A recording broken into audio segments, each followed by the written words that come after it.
Assalomu alaykum aziz birodarlarim.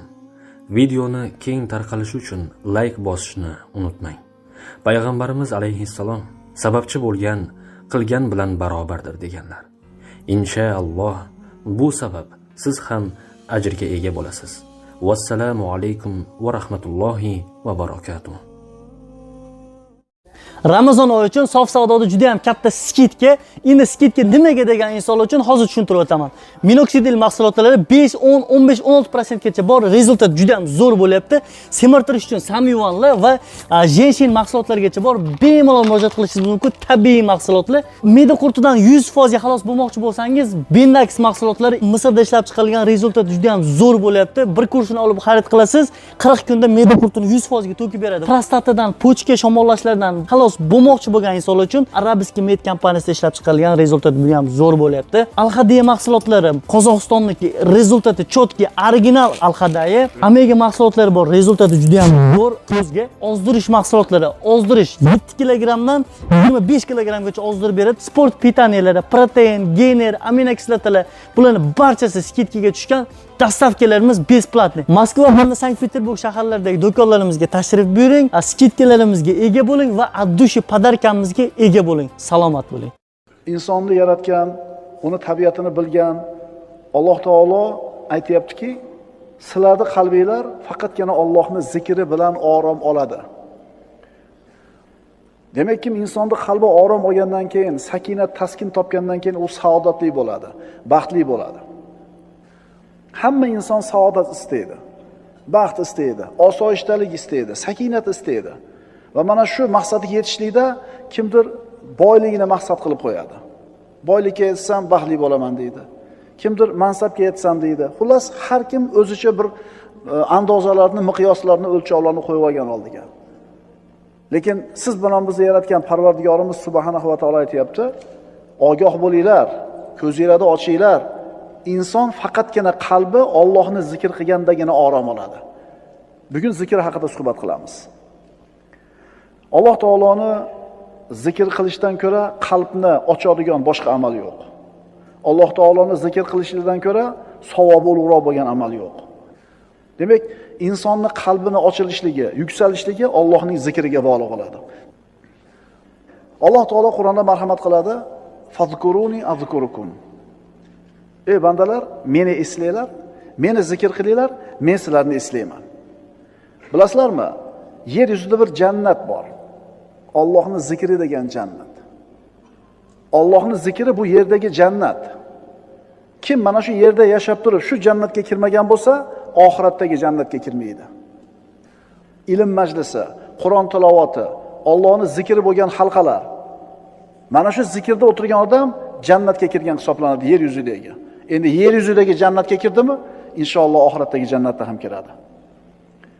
Allohning zikri, birodarlar, qalbni toyilishdan, mashaqqatlardan, iztiroblardan qutqarish degani. Allohni zikr qil, birodar. Zikring uni orqasidan keladigan foydalar uchun bo'lib qolmasin. Juda ham nozik nuqta shu. Boshida aytib qo'yay. Allohni zikr qilsang, Allohga yaqin bo'lasan. Maqsad shu bo'lsin. Allohni zikr qilsang, Alloh seni yaxshi ko'radi. Allohni zikr qilsang, uni muhabbatiga erishasan. Mana shu maqsadda zikr qil. Undan keyin keladigan narsalar Allohning hadiyasi deb qara. Ha, mana zikrni moncha aytsam, mana bo'lar ekan, mana duoni moncha o'qisam, mana bo'lar ekan degan niyatda aytib qo'ysang, unda adashasan. Allohning roziligi uchun, Allohning muhabbati uchun, Allohga yaqin bo'lish uchun degan niyatda zikr ayt, shu zikring to'g'ri bo'ladi, shundan keyin u zikrning foydalarini ko'rasan. Kim Alloh uchun 40 kun taqvo qilsa, uni tilidan hikmat chashmalari otilib chiqadi degan hikmatni eshitdi bir odam. 40 kun Alloh uchun taqvo qildi nazarida. Lekin 40 kun o'tgandan keyin tilidan hikmat chashmalari otilib chiqmadi. Otilib chiqmadi-yu dedi, sendan otilib chiqmaydi deyildi. Chunki u taqvoni Allohni rozi qilishi uchun emas, shu hikmat chashmasiga ega bo'lish uchun qilgan edi. Tushunarlimi, birodarlar? O'zi zikrlarda hozir foydalarini aytib beraman. Ayrim zikrlarda xos foydalarni yozib keldim. Ungacha bilib olinglar nima uchun zikr aytish kerakligini. Xulosa, zikrni Allohni rozi qilish uchun aytamiz, undan keyin nima bo'lsa Alloh taolaning fazli. Zikrdan asosiy maqsading shu bo'lsin. Shundan keyin zikrda orqasidan keladigan foydalar, endi u yog'i Alloh taolaning marhamati deb qabul qilasan. Allohni zikr qilish bu yaxshiliklarga, yutuqlarga erishishning eng oson va eng yaqin yo'li. Zikrni nima foydalari, qanday ulkan foydalari borligini bilmoqchi bo'lsang, kitob-u sunnatga nazar sol, shuni o'zi kifoya qiladi. Sen birodar har kuni zikr malhamini olib, sinab ko'rib, shifoga erishgin. Allohni zikr qilish bilan qo'rquv, xavotir, g'am, qayg'u bulutlari tarqaydi. Allohni zikri bilan mashaqqat, kulfat, afsus tog'lari surilib ketadi. Zokirlarning qalblari osoyishta, osuda va xotirjam. Bundan ajablanma. Allohni ko'p zikr qiladiganlarning hayoti osuda ekanligidan ajablanma. Buning o'rniga sen Allohni zikr qilmay yurgan g'ofillar qanaqa qilib yashayapti-kin deb hayron bo'l. Bir kunda bir marta Alloh demaydiganlar bor. Yekkanda bismillah demaydi, o'tirganda bismillah demaydi, Allohni eslamaydi. Allohni zikridan g'ofil bo'lgan insonlar qanaqa qilib hayot kechiryapti-kin, shundan hayron bo'l birodar. Alloh taolo aytadi: "Amwatun g'ayru ahya va ma yash'uruna ayyana yub'athun." Ular jonsiz o'lik. Ya'ni nafas olyapti, yuribdi, lekin o'lik va qachon qayta tirilishlarini ham sezmaslar. Shuning uchun birodar, qiynalgan bo'lsang hayotda, charchagan bo'lsang, mashaqqatlardan shikoyat qilib yig'layotgan bo'lsang, uni ismini zikr qil. Uni muqaddas ismi bilan duo qil, iltijo qil. Hal ta'lamu lahu samiyya. Unga teng biror zotni bilurmisiz? Birodar, seni qalbingning xotirjamligi Allohni zikr qilishingga bog'liq bo'ladi. Qancha ko'p zikr qilasan, qancha ixlos bilan, qancha bir e'tiqod bilan zikr qilasan, qalbing shuncha xotirjam bo'ladi. Bu meni gapim emas. Bu Alloh subhanahu va taoloning so'zi. Ogoh bo'linglar, qalblar faqat Allohning zikri bilan orom oladi. Hammamiz xohlaymiz bir narsani bilishni. Nima u deng? Allohning huzurida meni qadrim qanaqa ekan? Xohlaymiz-da. Alloh meni qadrlarmikin?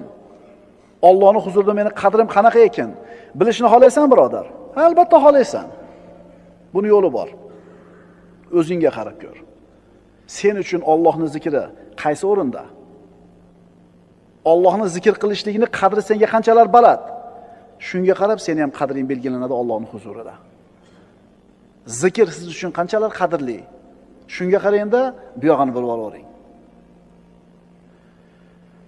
Endi tushunyapsan birodar, nima uchun qalbingda doim siqilish, tashvish, qo'rquv bor?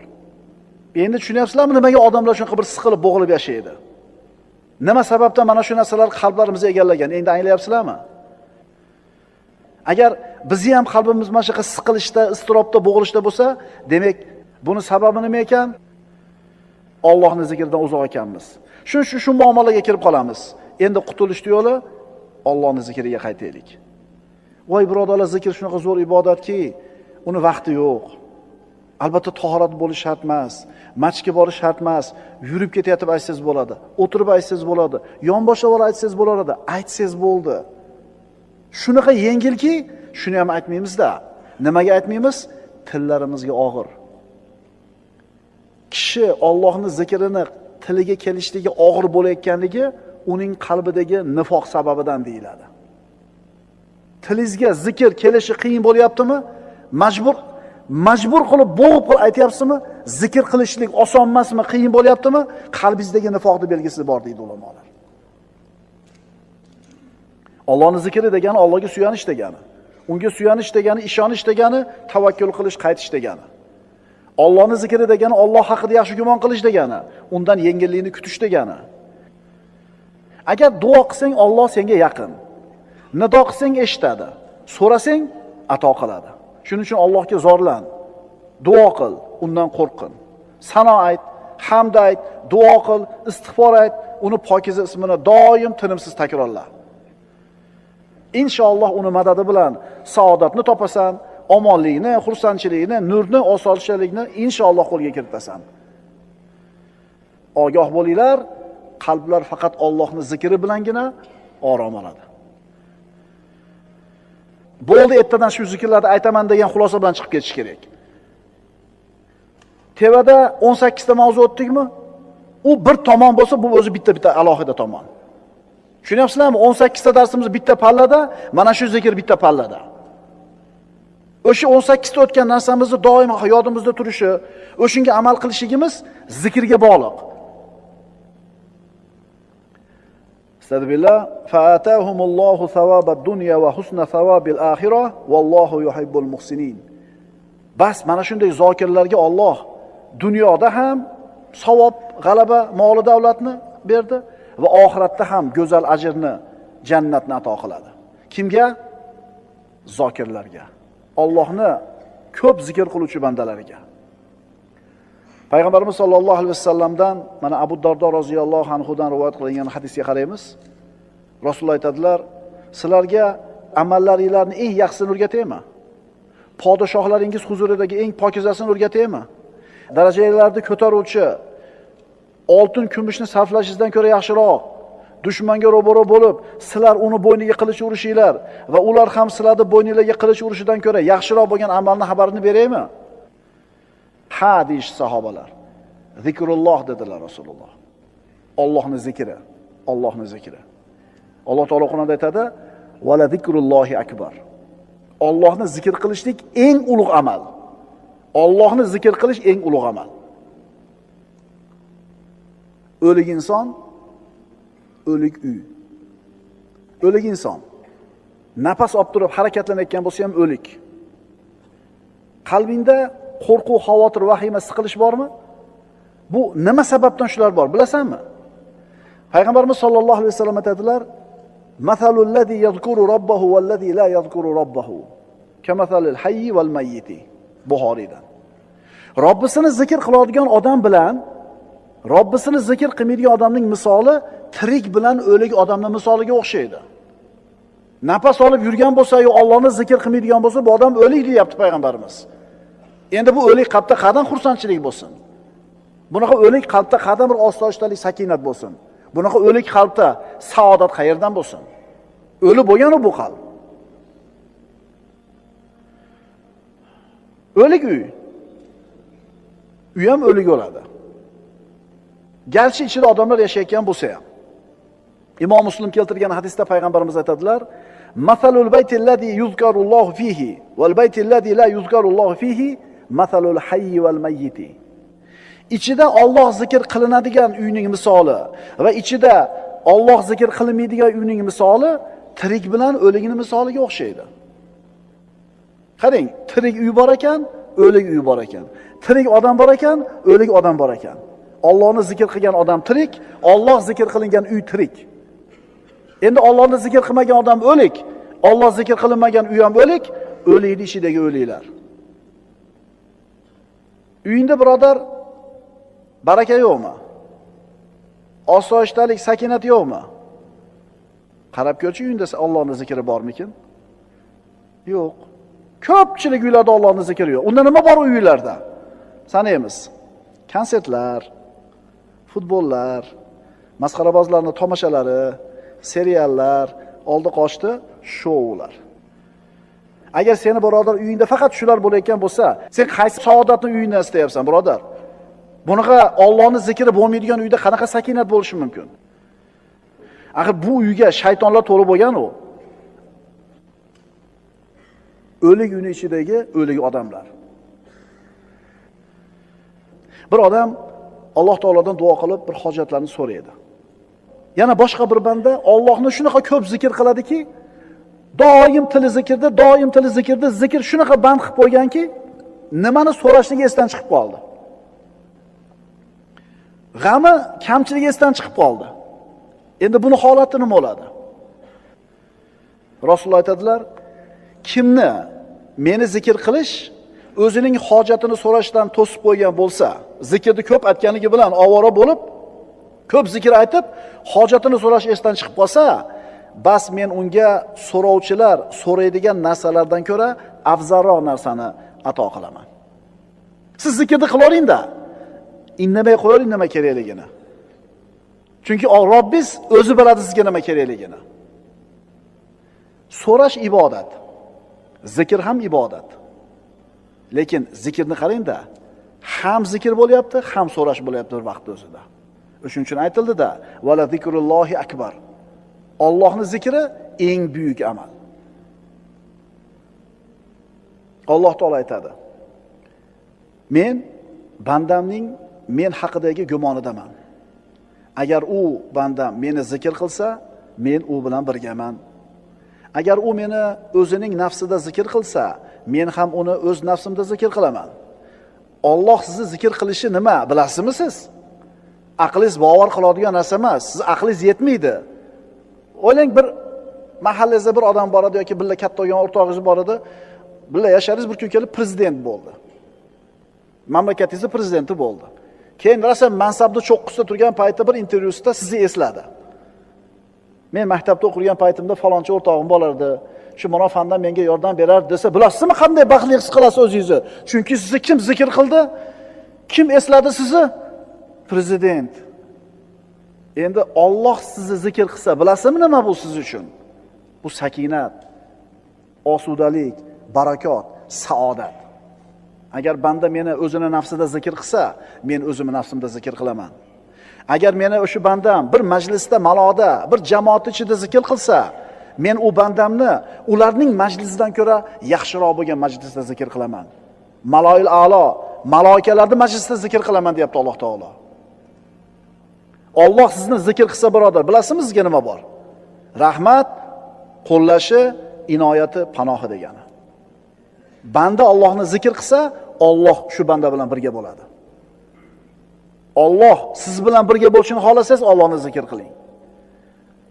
Qo'llab-quvvatlaydi. Yana nima kerak sizga boshqa? Nima kerak yana sizga boshqa? Allohga sen banda zikrni ko'p aytib, unga yaqin bo'lganing sari Alloh ham senga yaqin bo'lib boraveradi. Payg'ambarimiz aytadilar: "Sabaqal mufarridun." Mufarridlar o'zib ketdi hammadan. Aytishdiki: "Ya Rasululloh, mufarridlar kim?" Rasul aytdilar: "Az-zakirunalloha katiran vaz-zakirat." Imom Muslimdan. Allohni ko'p eslaydigan erkaklar, Allohni ko'p eslaydigan ayollar. Mana shular o'zib ketishdi. Hamma narsada o'zib ketishdi. Mana endi zikrda qanchalar muhim narsa ekanligi va qanchalar oson, qulay narsa ekanligi, maqsadimizga yetkazadigan eng oson va qulay yo'l ekanligini tushundik. Mana endi ayrim zikrlarning fazilatini aytib beraman. Nimaga aytmayapman shu zikrni men deysiz? Abu Umoma Bohili roziyallohu anhuning hadisi. Abu Dovuddan keltiriladi. Kunlari birida Abu Umoma Bohili roziyallohu anhu masjidda namozdan bir tashqari vaqtda ko'p o'tiradigan bo'lib qoladi. Rasululloh buni kuzatib turib: "Ey Abu Umoma, nimaga bu ko'p o'tiribsiz namozdan tashqari vaqtlarda?" deganida hali sahoba boshini egib o'tiribdi-da: "Ya Rasululloh, g'amlarim ko'p, qarzlarim ko'p" deydi. Kimi g'ami yo'q? Kimi g'ami yo'q? Boyda ham, kambag'alda ham g'ami bor. Kambag'al qarzni to'lamay g'amda bo'lsa, boy haqini undira olmay g'amda. To'g'rimi? Rasululloh aytdilar: "Men sizga shunday bir kalimalarni o'rgataymi? Agar ularda aytsangiz, Alloh g'amlaringizni ko'taradi, qarzlaringizni uzadi." Endi qanday? Shu gapni gapirib qo'ysanglar, g'am hal bo'lib, qarz uzilib qoladimi? O'shuning uchun biz odamlarga bu zikrlarda foydasi yo'q-da. Ularning iymoni zaif, ularning iymoni sust. Undan ko'ra $1000 berganingiz yaxshi uni qo'liga. Narxini olishni xohlaydi.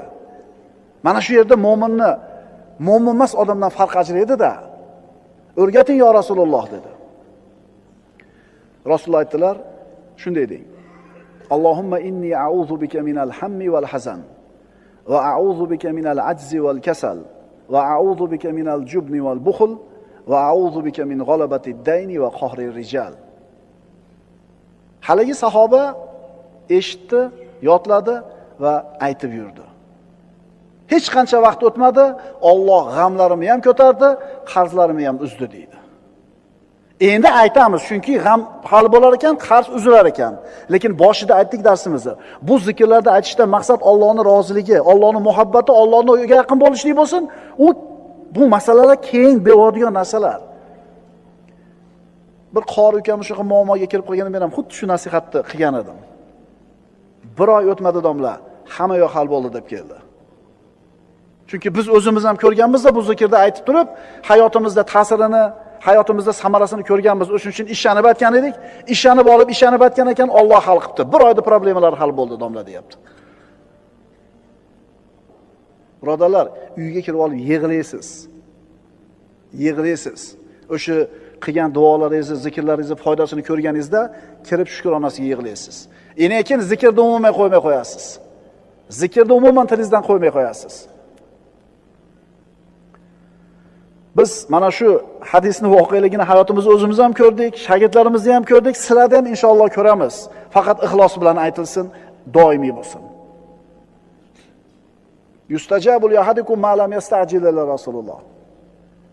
Shoshilmasanglar duolar ijobat bo'ladi. Qanday qilib shoshilamiz yo Rasululloh? Rasululloh aytdilar, sizlardan bittanglar Allohga duo qiladi, keyin aytadi, duo qildim, Alloh ijobat qilmadi deydi. Mana shu odam shashiltirdi, endi buni duosi ijobat bo'lmaydi. Istig'forning ayrim foydalari. Nuh alayhissalom o'zini qavmini 950 yil da'vat qildi. Va ularga Robbilariga istig'for aytishlikni buyurdi.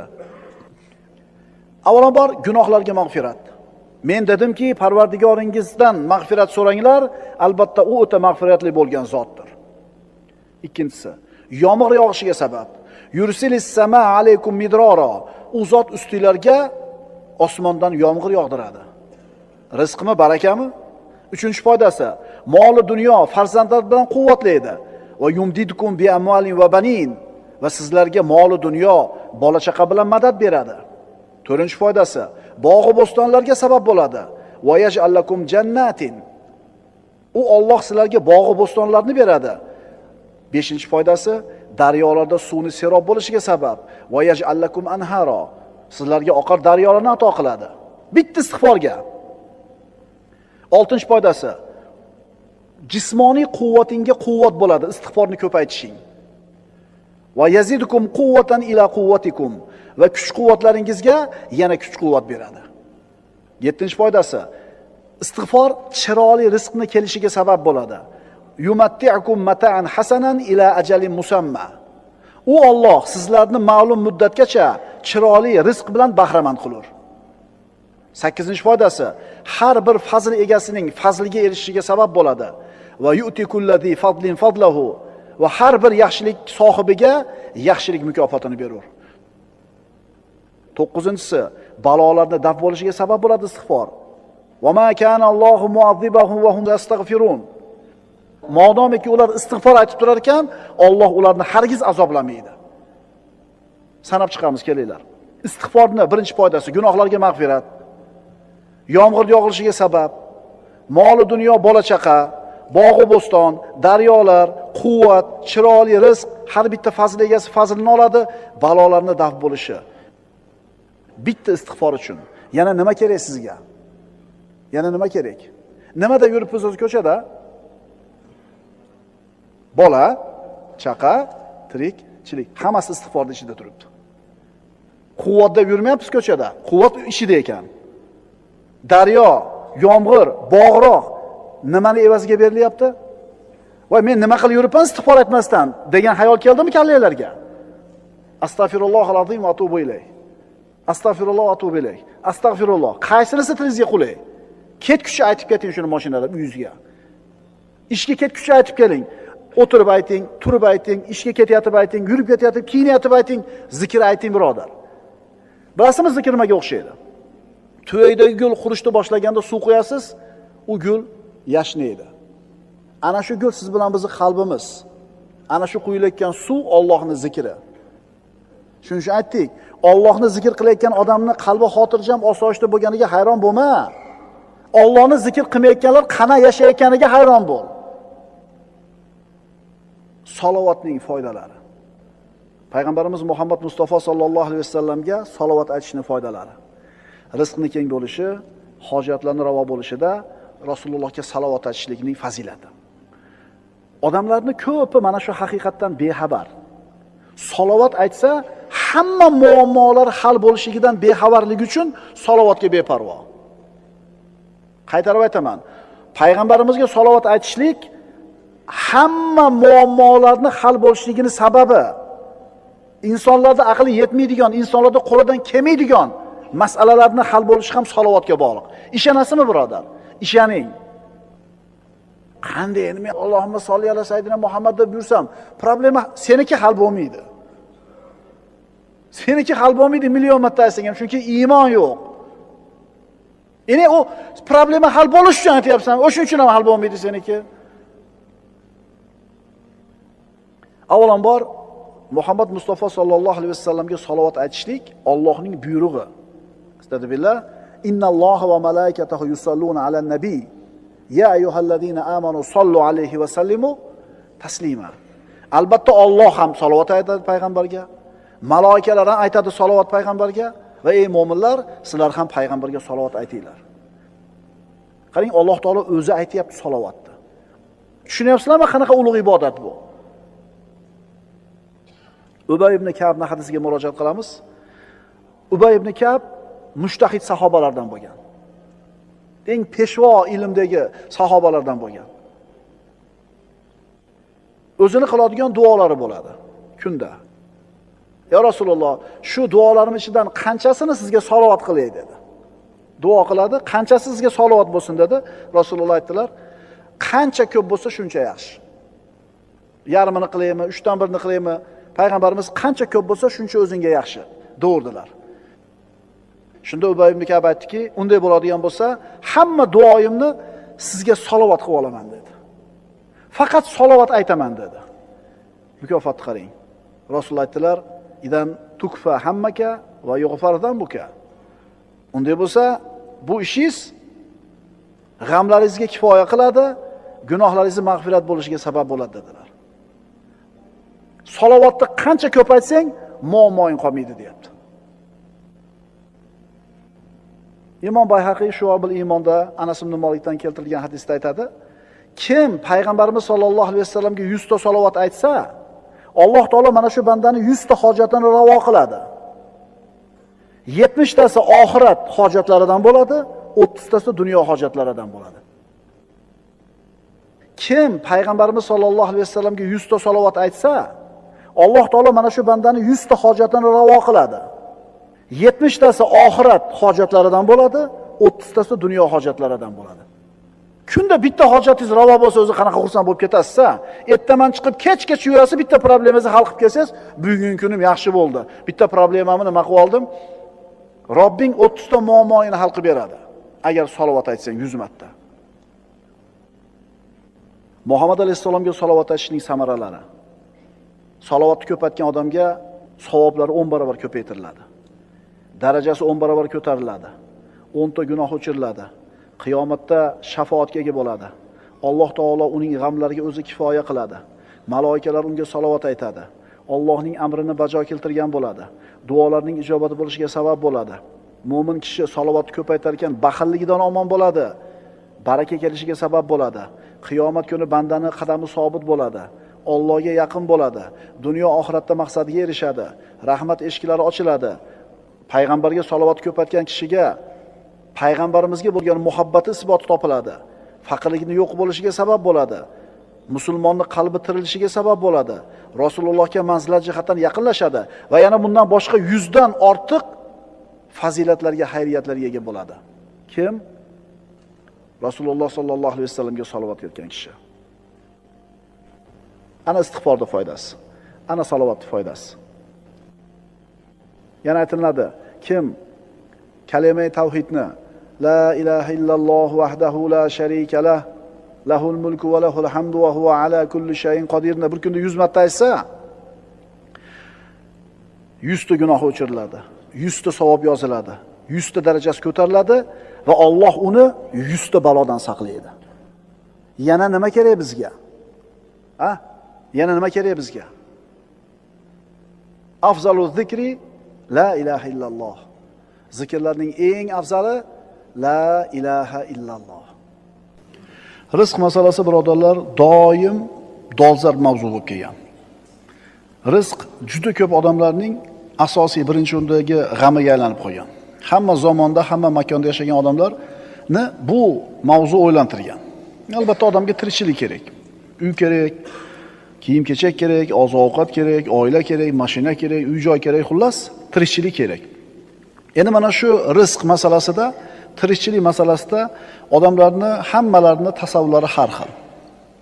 Modomiki shariatimiz siz bilan bizni har bitta qiladigan ishimizga, hayotimizda uchraydigan har bitta masalaga javobi komil bo'lgandan keyin tabiiy suratda rizq haqida ham shariatimizning ko'rsatmalari aniq, ravshan. Inson bu dunyoda saodatli hayot kechirishligi uchun albatta tirikchiligi o'rnida bo'lishi kerak.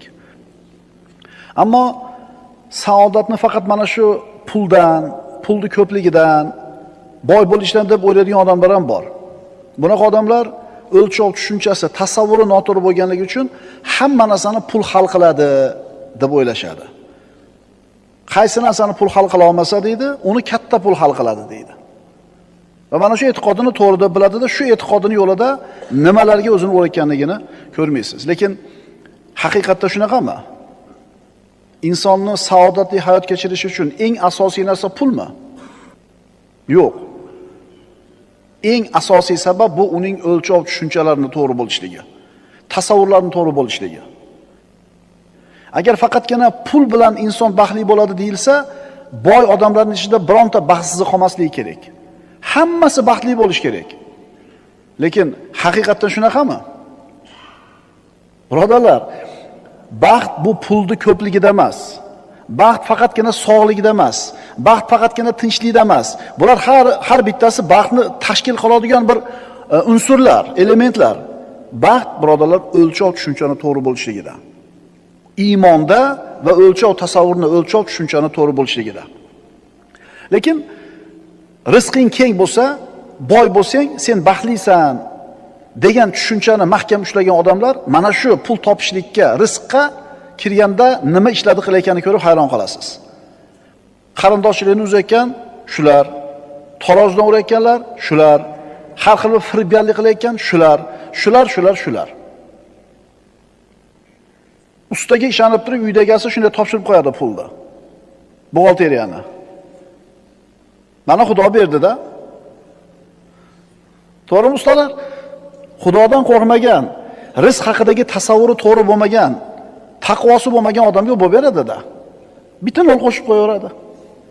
Bitta virgulni bu yoqqa olib qo'yaveradi, bo'ldi, bo'lib ketadi shu bilan. 5 so'mlik narsani 5 so'mga elitdinga qayerdan biladi? Va mana shu tasavvuri bilan, shu o'g'irligi bilan, xiyonati bilan yutyapman deb o'ylaydi. Vaholanki yutkazyapti bu odam. Shunday emasmi? Alloh azza va jalla bu haqida nima deydi? Astagfirullah. Va man yattaqillaha yaj'al lahu makhraja. Kim Allohdan taqvo qilsa, unga mahrojni beradi. Nima u mahroj? Bir mushkilaga, muammoga kirib qolsa, shu mushkiladan chiqib ketadigan eshik. Kim taqvo qilsa, har qanday muammodan chiqib ketadigan yo'lni Alloh ko'rsatadi va yarzuquhu min haythu la yahtasib. Va yarzuquhu min haythu la yahtasib. Muammodan chiqib ketgandan keyin uni deyapti Alloh, kutmagan joydan o'zi rizqlantirib qo'yadi. Bugungi mavzuyimiz uni o'zi kutmagan joydan rizqlantirib qo'yadi. Birodar, rizq ista. Tirikchiligini yaxshi qilishiga harakat qil. Chunki pul topaman, bola chaqa boqaman deb tirikchilikka ko'chaga chiqishliging o'zi bu mahmud ish, maqtalgan ish. Bola chaqani boqaman deb ko'chaga chiqqanliging o'zi ibodat. Ha, rizq izla. Bu ibodat o'zi asli. Lekin ochko'z bo'lma. Uni kutmagan joydan o'zi rizqlantirib qo'yadi. Birinchi xulosamiz shu. Ikkinchi xulosamiz rizq izla, lekin ochko'z bo'lma. Rizq haqida bilishimiz kerak bo'lgan muhim narsalarning birinchisi, siz bilan biz hali dunyo yuzini ko'rmay turib, onamizning qornida 121 kunga to'lgan kunimizda farishta kelib rizqimiz bilan ajalimiz yozib qo'ygan. Shunga iymoningiz komil bo'lsin, birodar. Undan ko'paymaydi ham, ozaymaydi ham. Erta ham kelmaydi, kech ham kelmaydi. 121 kunda farishta kelib rizqimizni, ajalimizni yozib qo'ygan. Payg'ambarimiz sollallohu alayhi vasallam aytadilar, biron jon o'z rizqi va umrini to'la olmagunicha o'lmaydi. Rizqingga yozgan bo'lsa shu narsa keladi senga. Ungacha o'lmaysan. 40 yil qirongachilik bo'lsa, beajal bitta chivin o'lmaydi. Deydi-yu, qo'qoradi. Endi nima bo'lar ekan? Un qimmatlab ketdi. Endi nima bo'lar ekan? Dollar ko'tarilib ketdi. Iymon qani? 70 so'mdan benzin qo'yapmiz, birodarlar, o'ylab ko'ringlar. Birodarlar, xotirjam bo'linglar. 100 so'm bo'lsa qo'yamiz. 500 so'm bo'lsa ham qo'yamiz. Chunki o'sha mashinani minishimiz rizqimizga yozilganmi? Xotirjam bo'ling, g'am qilmang birodar. O'sha 500 so'mni Alloh beradi. O'shanmisizmi? Shunday ekan birodar, nima qilasan jazovaga tushib, bezovta bo'lib, nimaga haris bo'lasan bu dunyoga? Payg'ambarimiz sollallohu alayhi vasallam aytadilar, Abu Dardo roziyallohu anhudan sahih hadis: "Innar rizqa la yatlubul abda akthara mimma yatlubuhu ajaluhu." Albatta, bandaning ajali uni qidirganidan ko'ra, uni rizqi ko'proq qidiradi. Sizni ajalingiz ham qidirib yuradi. Ajalingiz quvib yuradi. Xuddi shunga o'xshaganda rizqingiz ham quvib yuradi. Rizqingiz sizni talab qiladi, xuddi ajalingiz talab qilgandaqa. Ajal adashmaydi. Yozilgan vaqtda, yozilgan joyda, yozilgan soatda oladimi? Xuddi shunga o'xshagandek rizqingiz ham sizni topib keladi. Xotirjam bo'ling. Yana payg'ambarimiz sollallohu alayhi vasallam aytadilar, mana bir xurmo donasini topib oldilarda qarab turib, agar sen o'zing kelmaganingda biz o'zimiz borardik dedilar. Ya'ni qo'liga tushdimi boyaydigan, yeydigan xurmasi o'zi kelib qoldi. Demak, shuni yedimi, o'tdimi? Demak, shu kelardi. Agar kelmasang biz borardik deyapti. Demak, siz bormasangiz ham keladigan rizqingiz kelar ekan xo'p. Ha, bu yerda hech narsa qilmay o'tirib ol degan gap yo'q umuman. Bu yerda iymon e'tiqodi o'rnida bo'lgan odamlar o'tiribdi. Buni ko'p sharhlash kerak emas. Qorakalaringning gapiga qarasak, olma pish ozimga tushdi, o'tirdi-o'radi. Kim aytdi senga uni? Kim aytdi senga uni?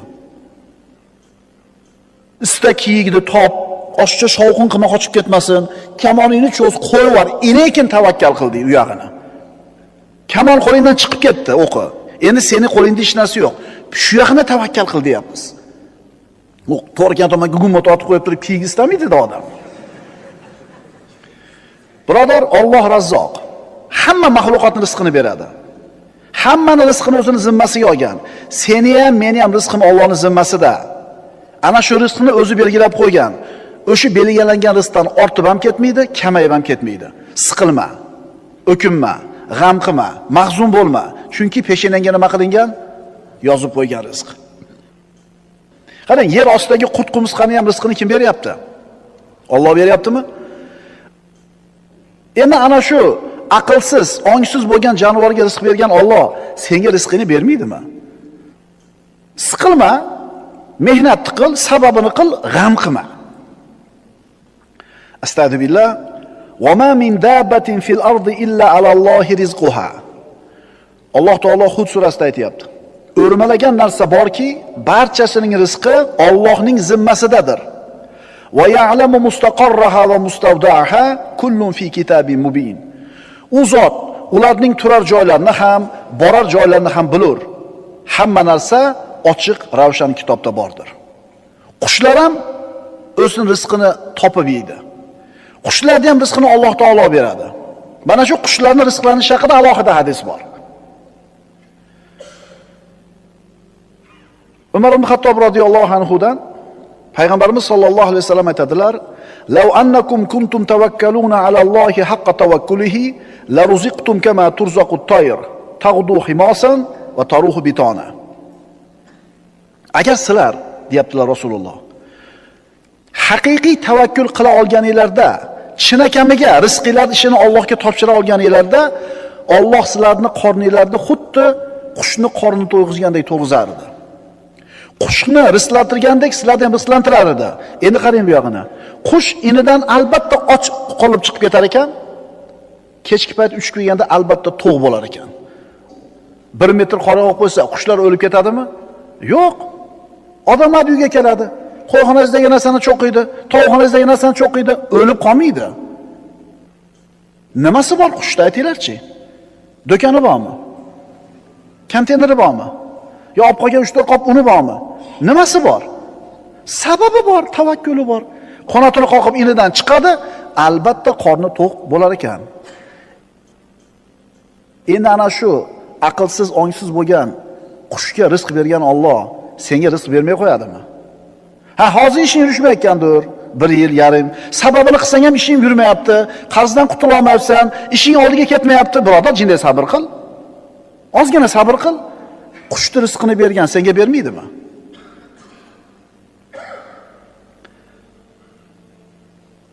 Osmonlarning Robbisi Alloh subhanahu va taolo qushni ham rizqini o'zi beradi, qurt-qumursqani ham rizqini beradi, suvdagi baliqlarning ham rizqini Alloh taolo o'zi beradi.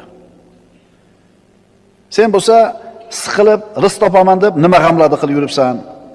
Rizq topaman deb nimalar bilan qalbing band? Rizq topaman deb nimalarga o'zingni urib yuribsan? Rizq topaman deb qayerlarda yuribsan? Albatta birodarlar, takror aytyapmiz. Rizq talabida mehnat qilishning o'zi ibodat. Mehnat shart. Ammo sen mana shu topayotgan rizqing haqingdagi tasavvuring to'g'ri bo'lsin. Rizq nimaligini yaxshilab tushunib ol, shuni aniqlab ol. Robbingning so'ziga quloq sol, payg'ambaringning so'ziga quloq sol. Birodar, falonchilar bilan do'st bo'lsam, ishlarim yurishib ketadi deb kimlarni ulpat qilyapsan? Kimlarga o'zingni yaqin qilishga harakat qilyapsan? Menga foydasi tegadi deb.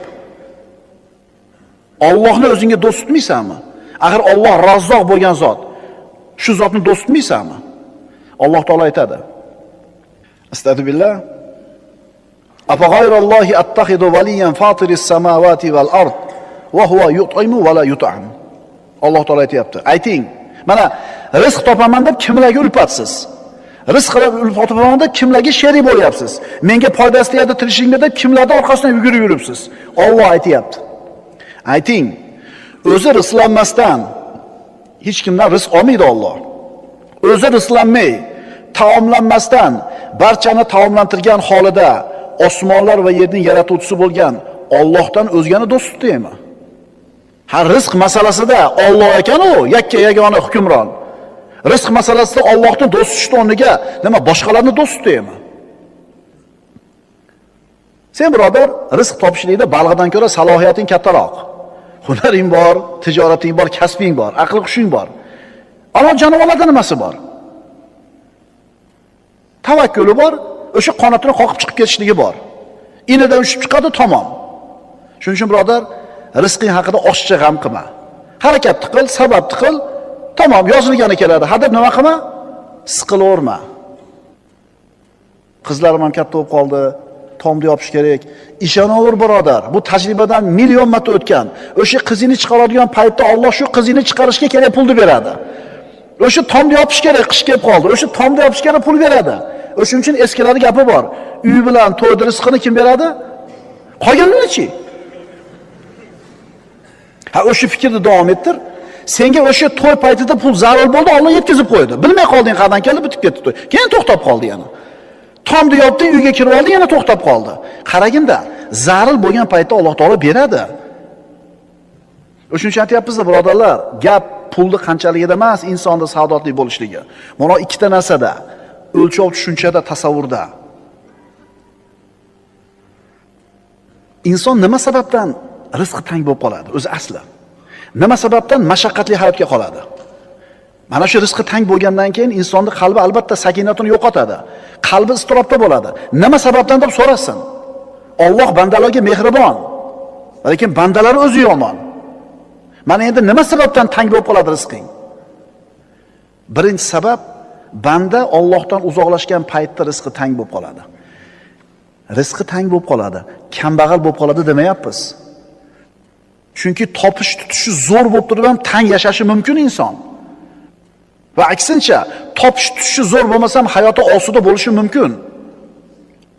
Alloh taolo aytayapti: "Va man a'rada an zikri fa inna lahu ma'ishatan donka." Kim meni eslatmamdan yuz o'girsa, bas unga tanglik hayoti bo'ladi deyapti. Hayoti tang bo'ladi, saodat bo'lmaydi. Puli bo'lib turib bo'lmasligi mumkin bu saodat. Boy, hamma yo'q yetar, lekin hayoti tang. Nima uchun tang? Allohdan yuz o'girgani uchun. Shuning uchun birodar, seni saodatini yo'q qiladigan, hayotingni tang qiladigan narsa Robbingdan uzoqlashib ketishliging. Qancha odamlar bor. Allohdan uzoqlashgani sababli kambag'allik alamini, tanglik hayotini totib ko'rgan. Qalbi o't bilan o'rtanib turadi.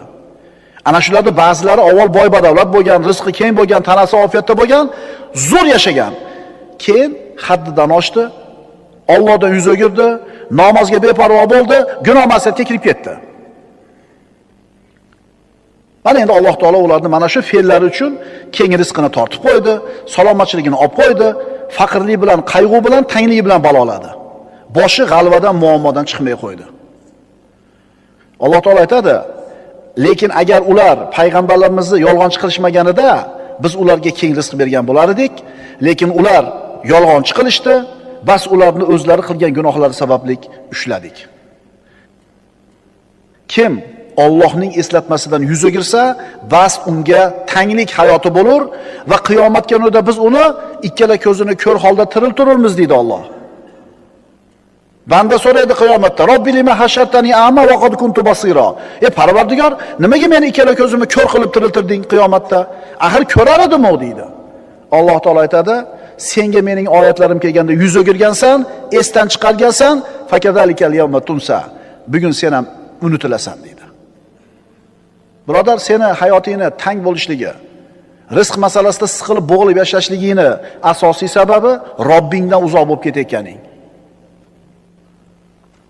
Zalika bi anna Alloh lam yakun mughayyiran ni'matan an'amaha ala qaumin hatta yughayyiru ma bi anfusihim va anna Alloha samiun alim. Bunga, ya'ni mana shunday bir baloga, azobga giriftor bo'lishlariga sabab Alloh bir qavmga in'om qilgan ne'matini to ular o'zlarini o'zgartirmagunlaricha o'zgartiruvchi emasligi va Alloh eshituvchi, bilguvchi ekanligidandir. Alloh bekatdan bekarga olib qo'ymaydi qo'lingdagi kengchiligingni, sakinatli, xotirjam hayotingni, o'zingdan o'tib qoladi.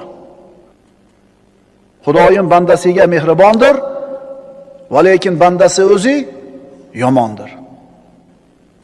Va ma asobakum min musibatin fa bima kasabat aydikum va ya'fu an katir. Shuni shior qilib olish kerak, yigitlar. Nima musibat yetsa ustingga, o'zingni qo'ling bilan kasb qilgan ishing sababli yetadi. Yana men Alloh ko'pini kechirib turaman, deyapti. 10 ta gunoh qildingiz, bittasiga jazo berdi, 9 tasini yuvoradi shu bilan. Boshingga nima musibat kelsa, o'zingni fe'ling sababli bo'ldi. Yana men ko'pini kechirib turaman gunohlaringni, deydi. Va alloh istaqomu ala tariqati lasqaynahum ma'an ghadaqa. Agar ular to'g'ri yo'lda ustuvor turishganida, biz ularni imtihon qilishlik uchun mo'l yomg'ir bilan sug'organ bo'lar edik. Demak, avvalambor birodar, Allohning hukmiga, itoatiga, shariatiga qaytishing kerak. Rizq masalasida qilishing kerak bo'lgan eng birinchi narsa shu. Qanchalar taqvodor bo'lsang, shunchalar o'zingga yaxshi. Faqat o'zingga yaxshi. Seni taqvoing Allohga kerak emas. Seni taqvoing birovga kerak emas. Uni o'zi o'ylamagan joydan rizqlantirur. Tannuhiy qiyinchiligidan keyin yengillik kitobida Alloh taoloning Razzoq ekanligi haqida bir qissani keltiradi. Bir odam tirikchiligi qiyin bo'lib qoldi, ahvoli tang, yegan ish narsasi yo'q, 2 kun och qolib ketdi. Kun botayotganida xotini aytdi: "Chiqib bir narsa topib kelmaysizmi? Ochlikdan tinkamiz qurib ketdi", dedi. Haligi kishi o'ziga bir yaqin bo'lgan tanish ayolni eslab uyiga borib holatini tushuntirdi. U ayol uydan bitta baliq olib chiqdi. "Mana baliqdan boshqa hech narsa yo'q. Bu ham eskib, ozgina hidi kelib qopti. Nima qilay?" dedi. Baliq tashlab oladigan bo'lib qo'ygan. Haligi odam, "Mayli, shuni bo'lsa ham beraver. Ochlikdan o'lib qolaylik" dedik, deb uyga olib keldi. Uyga olib keldi. Eski hidi kelib qolgan baliq. Qorni to'q odam yemaydi. Baliqni tozaladi, qornini yorug'di, ichidan bitta gavhar chiqdi, marvarat chiqdi. 1000 dinorga sotdi. Qarangda, uni kutmagan joydan rizqlantiradi, deyapti. Allohga duo qildi, Allohga tavakkal qildi, sababini chiqib so'radi. U baliqni tashlab yuborardi, boyaga xotin uje sasib qolgan edi. Ko'rdingizmi? Alloh taolo aytadi: "Va ma bikum min ni'matin fa minalloh, thumma idza massakumud-dur fa ilayhi taj'arun." Sizlarga berilgan barcha noz-ne'matlar yolg'iz Allohdandir. Shuningdek, qachon sizlarga biron balo musibat yetsa ham, faqat ungagina iltijo qilursizlar. Rizq izla birodar, ammo unga hirs qo'yma. Rizq izla, ammo unga hirs qo'yma. Xoliq bo'lgan, roziq bo'lgan Alloh taolo hammaning rizqini ato qiladi. Loyda ichidagi qurtga ham, dengiz tubidagi baliqqa ham, osmondagi qushga ham, zulmatdagi chumoliga ham, hatto tosh ostidagi ilonga ham. Ibn Javziy go'zal bir ajib voqeani yozadi kitobida. Baland daraxt ustida bir ilon turadi, ikkala ko'zi ko'r. Alloh taolo uni ham rizqini yetkazadi, qana qilib. Qarab turibdi, bitta qush tumshug'ida go'sht olib keldi. Ilonni oldiga keldi, ilon pishillab og'zini ochdi, go'sht solib qo'yib ketdi. Birodarlar, Allohning qudrati, chumchug'ida qushni ilonga bo'ysundirib qo'yganiga qarang. Agar sizni Alloh taolo rizqingizni keng qilishini, rizqingizni berishini xohlasa, bilmay qolasiz qanday kelib qolganligini. Ana, ba'lada qoladan gavhar chiqdi-yu. Alloh azza va jalla aytadi: yerda suzilib yurgan har bir jonivor, osmonda qanot qoqayotgan har bir qush xuddi sizlar kabi jamoalardir. Kitobda biron narsani qo'ymay yozganmiz, keyin hammalari Parvardigorlari dargohiga to'planurlar. Maryam binti Imron Iso alayhisalomni tug'ib yotganida qachon oldiga Zakariya alayhisalom kirsa, oldida qish bo'lsa yozgi mevalar, yoz bo'lsa qishki mevalar turardi. Annalaki hada, Maryam qayoqdan kelyapti bu narsa deganida, huwa min indillah, Allohning huzuridan deb aytar edi. Birodarim, siqilma, rizqing kafolatlangan. Yozilgan kun albatta keladi. Ha, yozilgan kuni keladi. Erta ham emas, kech ham emas, shoshilma.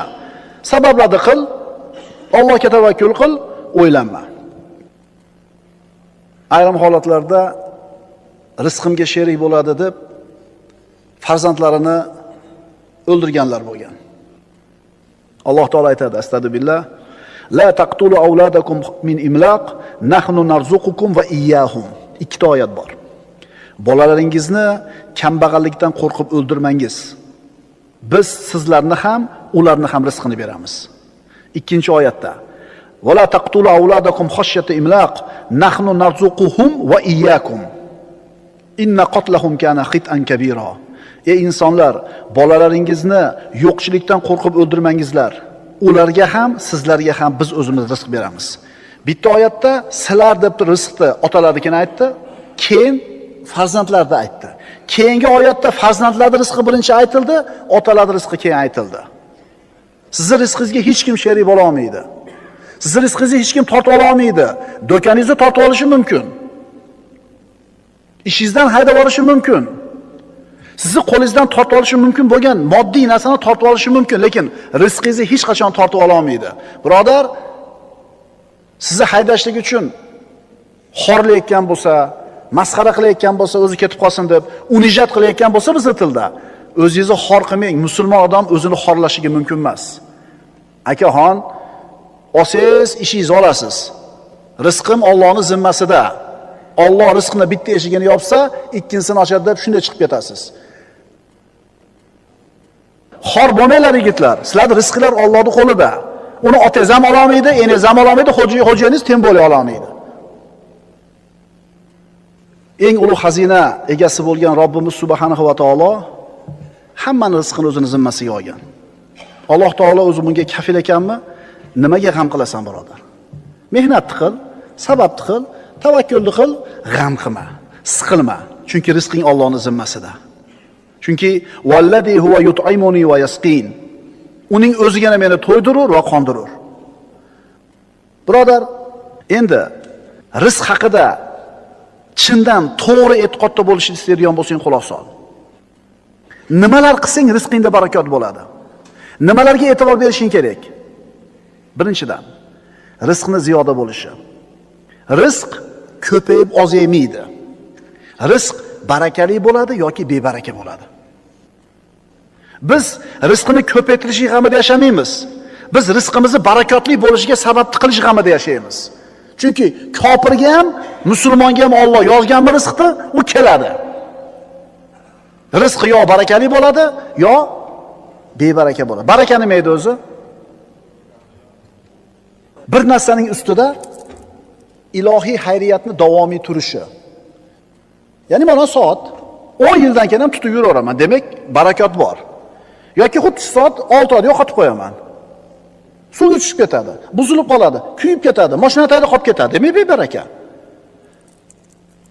Baraka nima? Baraka opa-dadangizdan qolgan ketmon. 100 yil oldi ishlayapti, yo'q olmasa. Ana baraka. Baraka nima? O katabizni qo'lidan qolgan jiydani danagidan qilingan tasbih. Rushroy qilingan. Baraka nima? O'sha katabizdan qolgan yamoq loskutdan jaynamoz. Teshilib ketgan, lekin ishlayapti. 30 yil oldi hali jaynamozga. Tushundinglarmi? Baraka degani ko'p degani emas. Baraka degani bir narsaning ustida ilohiy xayriyatni nima bo'lishi. Shuning uchun birodar ko'p pul toppa. Nech pul topasan deydi-yu? Nech pul topasan deydi. Yo'q. O'sha necha degan so'z to'g'ri emas. Qanaqa pul topasan deb so'rang. Mana endi rizqingni ziyoda bo'lishligi. Sen mana shunga e'tibor ber. Man sarrahu an yumadda lahu fi umrihi va yuzada fi rizqihi falyabirra walidayhi walyasil rahimahu. Rasululloh aytibdilar. Kim umri uzun bo'lishini xohlasa, ya'ni xursand bo'lsangiz umringiz uzoq bo'lishligidan, rizqingizni ziyoda bo'lishiga sizni xursand qilsa, shunday odamki umrini uzoq bo'lishiga uni xursand qiladi. Rizqini keng bo'lishiga uni xursand qiladi. Nima qilsin bu odam? Ota-onasiga yaxshilik qilsin va qarindosh urug'chilikni o'rniga qo'ysin. Rossiyaga ketib yillab telefon qilib qo'ymaydigan o'g'il bolalar bor yuribdi. Rossiyaga ketgan tirikchilik deb, ota-onasidan chiroyli duoda olib ketgan, 1 yilda bir telefon qilib qo'ymaydiganlari bor. Ey, o'sha yurtda yurganlar, begona yurtda yurganlar, nimani istab yuribsan u yerda? Uyingda ota-enang o'tiribdi. Telefon qilib hol so'rab qolmaysan, oylar o'tib ketadi, ehtimol yillar o'tib ketadi. Sen nima qilaman deb yuribsan u yerda? Silay rahim, qarindoshlikda holidan xabar olishlik. Hech bo'lmasa telefon qilib opangizga, xolangizni, ammangizni, tog'ingizni bir so'rab so'rab qo'ying. Mana rizqni ziyoda bo'lishiga sabab bo'lgan ish. As-sodiqul masduq bo'lgan payg'ambarimiz sollallohu alayhi vasallam aytibdilar. Musofir yurtda yurganlar, tirikchilik deb safarga chiqqanlar, ibodatni ado qilaman deb yuribsizlar. Bola chaqani boqish kerak, ibodat. Lekin ota-onalarni esdan chiqarib qo'ymanglar. Shularning duosi, shularni sizlarga qilgan xayr duolari sizlarga barakot bo'ladi. 10 yildan beri yuribdi, bitta chek qila olmadi. 15 yildan beri ishlatib, bitta tom yopa olmadi. Qarasang hech narsa qilgani yo'q, yeb ichib yuribdi. Nima qilaman? O'shga borib deydi. Senichi jannating ikkita eshik uyda turibdi, otang bilan ening. Yirtib olmayapsan bu yoqda ishni? Prosta tirishingga o'tyapti, mashada yuravergin-da. Chunki ota-onaning yuziga qarab turishing ibodat. O'tib ketgandan keyinmi holingga maymunlar yig'laydi. Agar ota-onangni rozi qilib qolmasang. Rizqni barakotli bo'lishiga sabablardan yana bittasi gunohlardan ehtiyot bo'l. Payg'ambarimiz aytadilar: "Innar rajula la yuhramur rizqa bil xati'atin ya'maluha." Albatta kishi o'zining ayrim rizqidan qilgan xatosi tufayli mahrum bo'lib qoladi. Kishi uni peshonasiga yozilgan rizqidan mahrum bo'ladi, qilgan gunohlari sababli. Hamma rizqidan mahrum bo'lmaydi. Kopillardan rizq kelyapti. Qilgan gunohingiz kelayotgan rizqingizni qirqib turadi. Barakasini, xayriyatini, kengchiligini. Alloh yo'lida infoq qil. Va ma anfaqtum min shay'in fa huwa yukhlifuhu va huwa khayrur roziqin. Robbing aytayapti. Nimani infoq ihson qilsanglar, Alloh uni o'rnida to'ldirib turadi. U rizq beruvchilarning yaxshirog'idir. Qaranglar-da. Alloh aytayapti, Alloh yo'lida infoq qilsang, o'rnini to'ldirib qo'yaman deyapti. Payg'ambarimiz qasam ichayotganlar Allohga qasam, bergan infoq ihsoninglar moli dunyolarni kamitib qo'ymaydi. Alloh taolo aytayapti: "Ya ibn Adam, anfiq unfiq alayk." Ey odam bolasi, infoq qil. Infoq qil maxluqotlarimga, bandalarimga, men ham senga beraman deyapti. Bizda teskarisida, avval bersin, keyin men beraman. Sen ozida bera olmaysan, ko'p bo'lganda bera olmay qolasan. Bu yerda kuching yetganicha. Senga 100 so'm katta pulmi? 50 so'm qil. Muhimi chiqsin. Albatta $50 bo'lishi shart emas. 10 so'mga bersanmi, 10 so'm ber. Bersang olasan. Taqvoni mahkam ushla. Chunki taqvoda bo'lish rizqning barakali bo'lishining asosiy sabablaridan. Walau anna ahlal qura amanu wattaqaw la fatahna alayhim barakatin minas samai wal ard. Agar ana shu qishloq ahli yoki shahar ahli iymon keltirib taqvoni ushlaganlarida biz albatta osmon va yerdan barakot eshiklarini ochib qo'ygan bo'lar edik. La fatahna lom ta'kid uchun aytilgan. Agar qishloq ahli iymon keltirsa va taqvo qilsa, Alloh albatta barakot eshigini ochib qo'yadi. Osmondan ham, yerdan ham.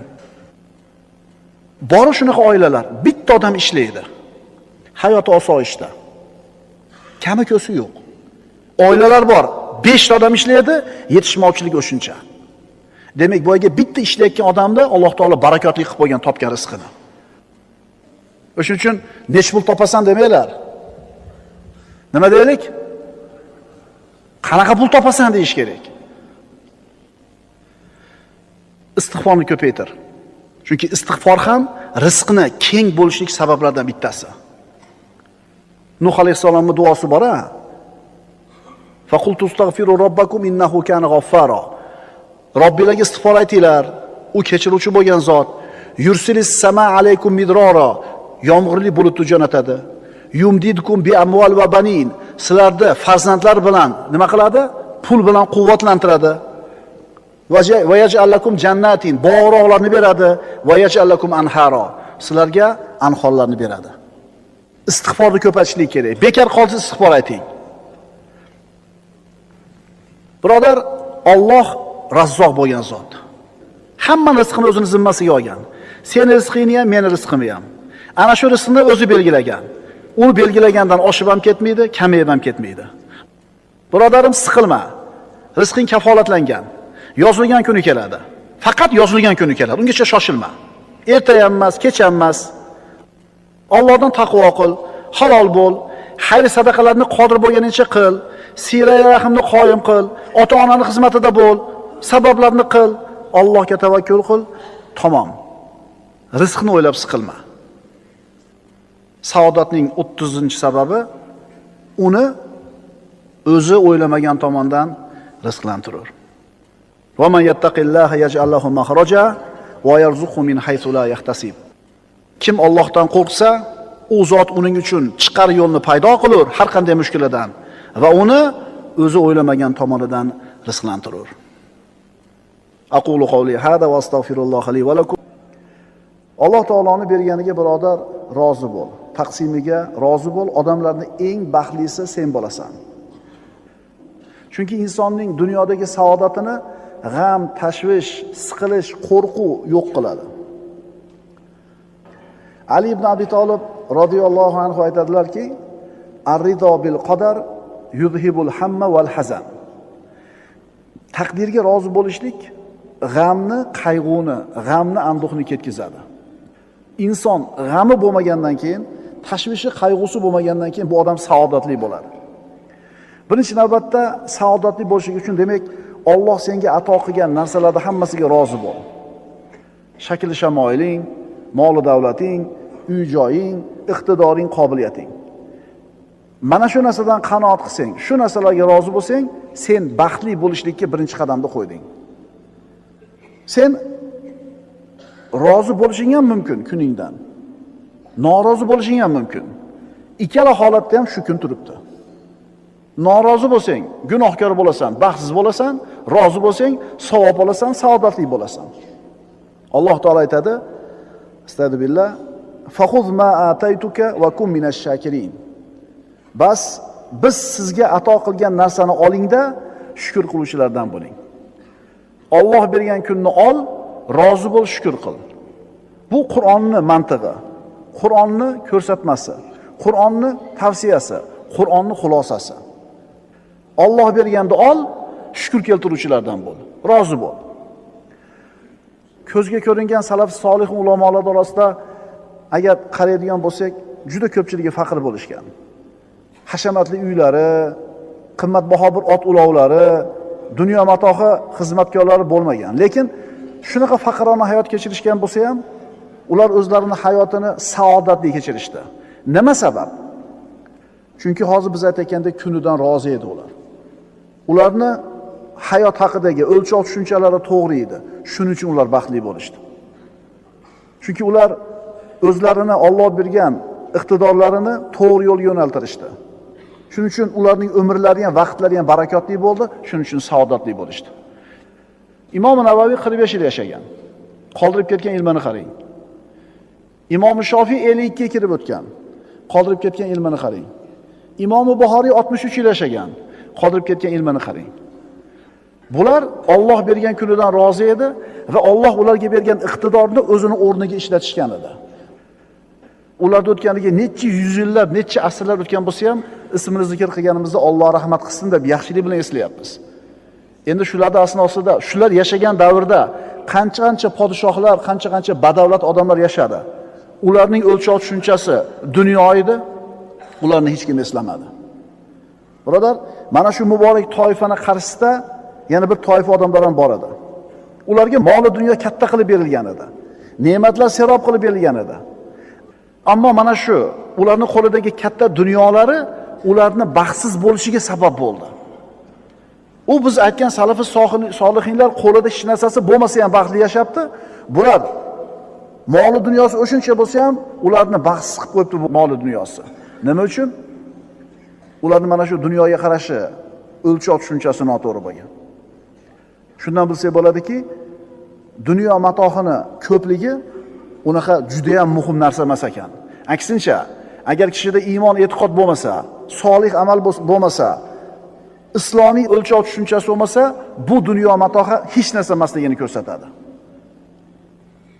Qo'lida katta oliygohlarni diplomini ushlagan odamlar bor.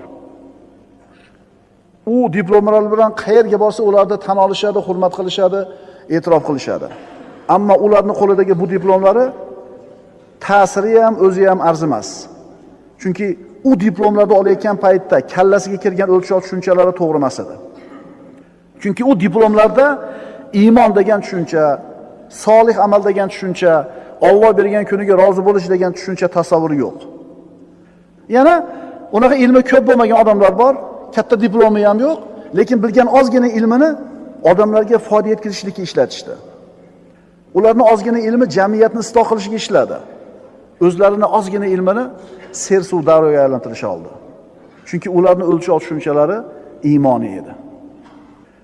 Birodar, agar sen saodat qidirayotgan bo'lsang shu dunyoni o'zida, avvalambor Allohni senga ato qilgan har bitta narsasiga rozi bo'l. Uyingga, mahallangga, ko'changga, shakli shamoilingga, oilangga, topishishingga ayrim zohid murabbiylar bundan ham qattiqroq talab qo'yishadi. Aytishadiki, qo'lga kiritganingdan oziga, intilganingdan pasrog'iga rozi bo'l. Tushunarlimi? Qo'lga kiritganingdan ozrog'iga rozi bo'l, intilganingdan pasrog'iga rozi bo'l. Mana tarixni qaraymiz. Mana shu biz aytayotgan dunyo matohi qo'lida katta bo'lmagan odamlar. Lekin ummat ularni ismini hurmat bilan tilga oladi. Ato ibn Abi Raboh o'z davrini tengsiz olimi, tobiinlarni sayyidi deyiladi.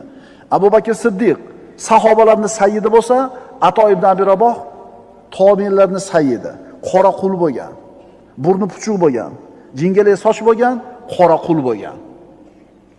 Ahnaf ibn Qays arablarning eng halim kishisi, jismi zaif, bukri, oyog'i qiyshiq, arvoh odam edi. Amosh dunyoning muhaddisi, ko'zi xira, qul, juda faqir, kiyimi yudagan, ko'rinishi aytadigan bir suratda emas. Lekin qaranglar-da, eng saodatli odamlar shular bo'lib chiqyapti. Anbiyolar hammasi cho'ponlik qilishgan. Davud alayhisalom temirchi bo'lgan. Zakariya alayhisalom duradgor bo'lgan. Idris alayhisalom tikuvchi bo'lgan. Qaranglar-da, bular bashariyatni tanlab olingan eng sarabandalari. Alloh taolo insonlar ichidan tanlab olgan eng sarabandalar. Bular boy bo'lmagan. Agar hozirgi odamlarning tasavvuridagidaqa dunyo matohi zo'r narsa bo'lganida, dunyo matohi insonning baxtli bo'lishining asosiy sababi bo'lganida, payg'ambarlarning birontasi kambag'al bo'lish kerak emas edi. Birodarlar, bizning zamonimizdagi odamlarning muammosi o'zi avval ham shunaqa bo'lgan. Boymi, demak baxtli. Kambag'almi, demak baxtsiz. Shu tasavvur bilan yashayapti odamlarning juda ko'pchiligi zamonimizda.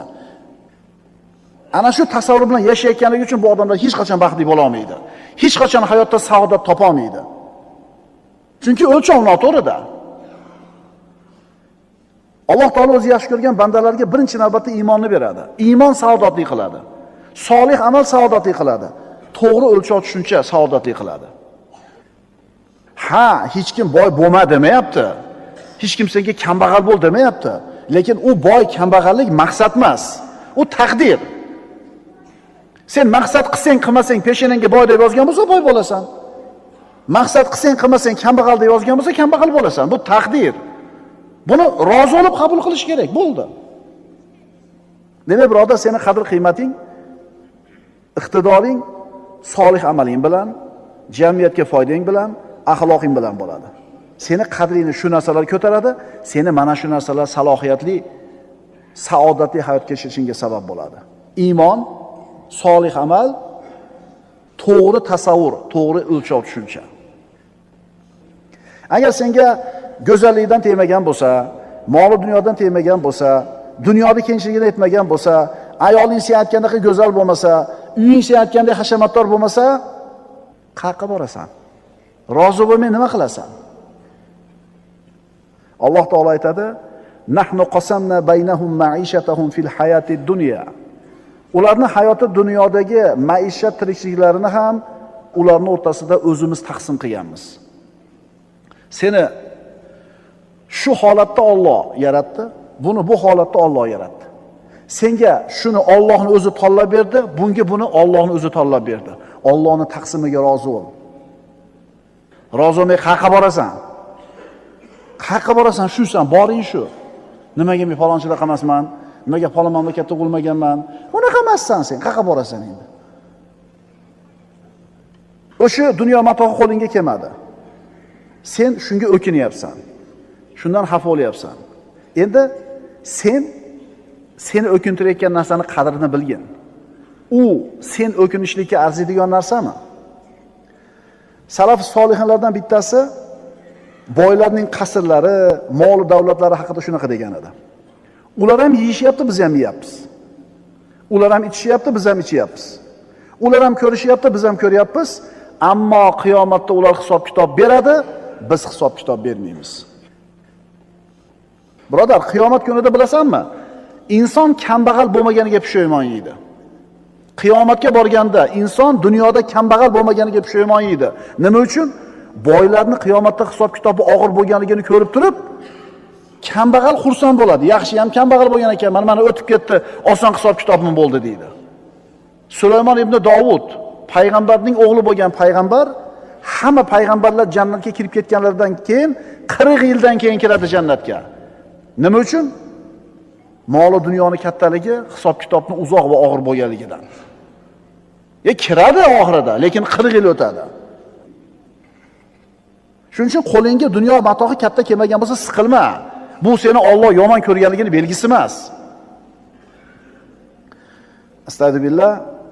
Va laqad ji'tumuna furada kama khalaqnakum awwala marra va taraktum ma khawalnakum wara'a zuhurikum. Qiyomat kuni bo'lganida Alloh taolo aytadi: "Mana bizni huzurimizga sizlarni avval boshda qanday yaratgan bo'lsak, shunday keldinglar, yolg'iz holda. Dunyoga kelganingda yalang'och dunyoga keluvdingmi? Yalang'och holda hech narsang yo'q keluvdingmi? Mana endi bizni huzurimizga qaytib kelsan, yalang'och qo'lingda hech narsang yo'q. Sizlarga bergan narsalarimizni orqada qoldiribsizlar."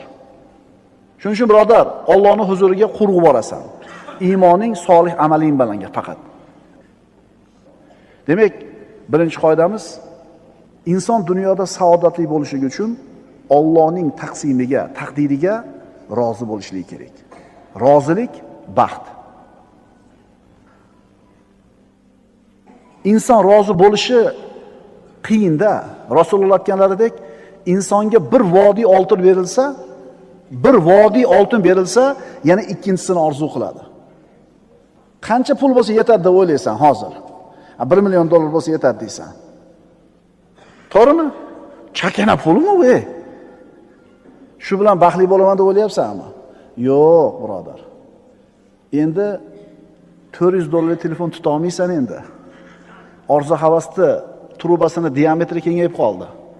Endi 10 ming dollarlik mashina minishni xohlamaysan endi. To'g'rimi? To'g'ri. Chunki insonga bir vodiy oltin berilsa, ikkinchisini orzu qiladi. Insonning ko'zini faqat tuproq to'g'izadi dedilar Rasululloh. Seni bu dunyodagi saodating, birodar, hayot haqidagi o'lchov tushunchaga qarab quriladi. Seni hayot haqidagi tasavvuringga qarab turib belgilanadi. Saodat haqidagi tasavvuring to'g'rimi? Baxt, saodat deganda tasavvur to'g'rimi? Aksariyat odamlarni baxt haqidagi tasavvuri to'g'ri emas. Odamlarning ko'pchiligini nazarida baxtli inson qanaqa bo'ladi? Albatta boy bo'lish kerak, albatta sog' bo'lish kerak, dunyo matoh katta bo'lish kerak, shuni o'zi xolos. Bu kimning o'lchovi bilasizlarmi? Allohni tanimagan, dunyoga hirs qo'ygan, oxiratga iymon keltirmagan iymonsizlarning tasavvuri. Iymonsizlarning tasavvuri. Agar odamlar o'ylayotgandaqa baxtli, saodatli hayot faqat boylik bilan bo'ladi deyiladigan bo'lsa, bir odamning boy bo'lishini, bir odamning kambag'al bo'lishini Alloh hal qilgan. Bir odamning kambag'al bo'lishiga hukm, bir odamning boy bo'lishiga hukm. Agar boylik baxt desa, Alloh bir odamni majbur boy qilib turib, majbur baxtli qilib qo'yibdi. Ikkinchi odamni majbur kambag'al qilib turib, majbur baxtsiz qilib qo'yibdi. Unda imkoniyatlar bir xil bo'lmay qoladi, birodarlar. Agar odamlar o'ylayotgandek puldagina bo'ladigan bo'lsa, hammani baxtli bo'lishga imkoniyati yo'q. Biz endi qaysi baxtni aytyapmiz, qaysi saodatni aytyapmiz? U shunday saodatki, hamma insonda uni oldida imkoniyati teng bo'lishligi kerak. Inson xoladi baxtli bo'ldi. Inson xoladi tanladi saodatli bo'ldi. Bu erkakmi, ayolmi, boymi, kambag'almi, oqmi, qorami, olimmi, omimi, qaysi zamon, qaysi makonda yashashini farqi yo'q. O'zi xohlasanglar baxtli bo'lishligi kerak. Biz shu baxtni aytyapmiz. Baxtli bo'lishni xohlaysizmi? Xohlaysiz. Qana qilib baxtli bo'lasiz? O'lchov tushunchangizni to'g'rilang. Agar odamlar o'ylayotgandaqa faqat dunyoni matohini ko'pligi insonni baxtli qilsa, Qorun hammadan boy odam edi zamonasida. Eng baxtli odam shu bo'lish kerak edi. Firavun o'zini zamonasidagi tengsiz podshoh edi. Eng baxtli odam shu bo'lish kerak edi. Abu Lahab yoki Umayyat ibn Halaf, mana Qurayshning boylari. Eng baxtli odamlar shular bo'lish kerak edi. Agar biz aytayotgan tushuncha bilan o'lchaydigan bo'lsak, lekin baxtlimidi ular? Oqibati nima bo'ldi bularda? Bu odamlarni Alloh taolo o'zi rizqini keng qilib qo'ydi. Bularni podshoh qilgan, boy qilgan, mansabdor qilgan, vazir qilgan, qo'liga davlat katta bergan Alloh taoloning o'zi. Shuning uchun biz boylikni, dunyodagi kengchilik hayotni baxt deb qaramaymiz, birodarlar. Buni sinov deb qaraymiz.